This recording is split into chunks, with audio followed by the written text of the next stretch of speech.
Ang kahanga-hangang katawan ko. Kwento ni Teacher Teth.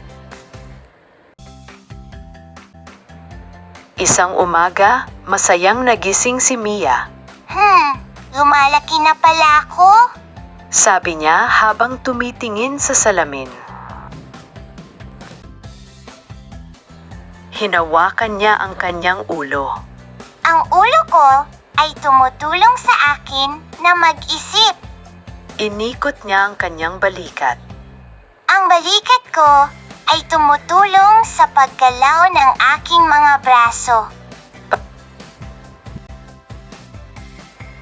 Pagkatapos magsuklay, sinuot niya ang kanyang medyas bago lumabas ng kanyang silid.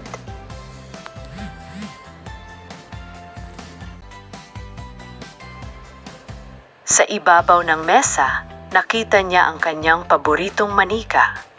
Hinawakan niya ito gamit ang kanyang mga kamay. Napahawak siya sa kanyang mata. Nakikita ko magagandang bulaklak, bunga ng mangga, at ang aking mga kaibigan na nasa labas. Sabi niya. Lumabas siya ng bahay at inamoy niya ang isang mabangong bulaklak gamit ang kanyang ilong. Ngumiti siya at nagsabi ng, Magandang umaga!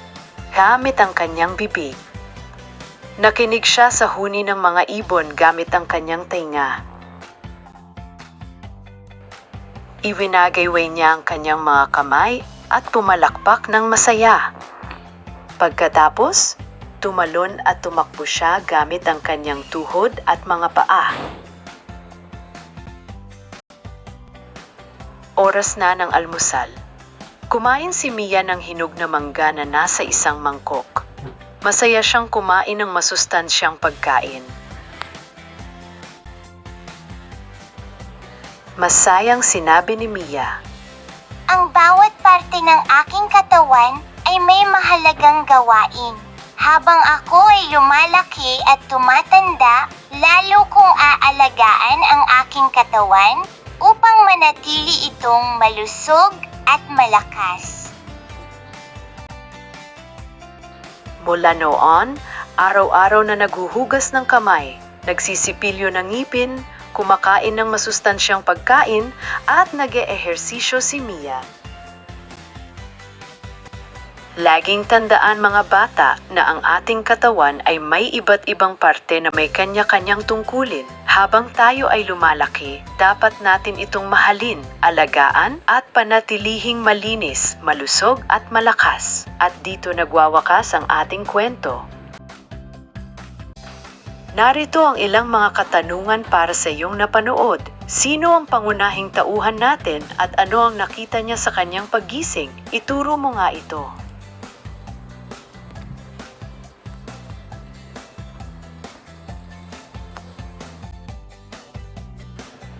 Ano-anong parte ng katawan ang binanggit sa kwento? Ituro sa katawan ni Mia kung nasaan ang mga ito.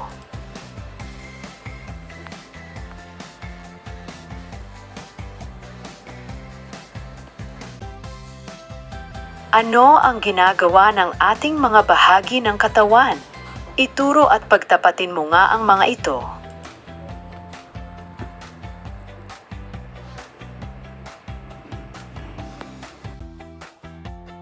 Bakit dapat alagaan ang ating katawan?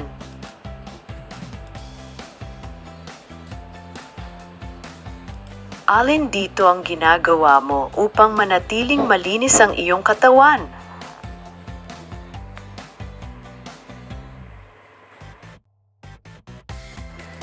Paano kung wala tayong mata?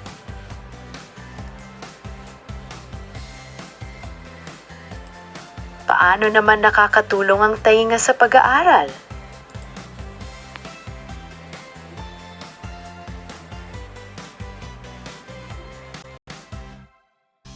May nakita kang bata na hindi naghugas ng kamay bago kumain.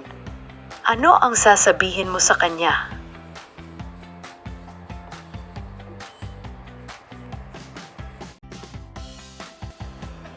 nagtutulungan ang lahat ng parte ng ating katawan. Para sa'yo, ano ang pinakamahalagang parte ng katawan mo at bakit?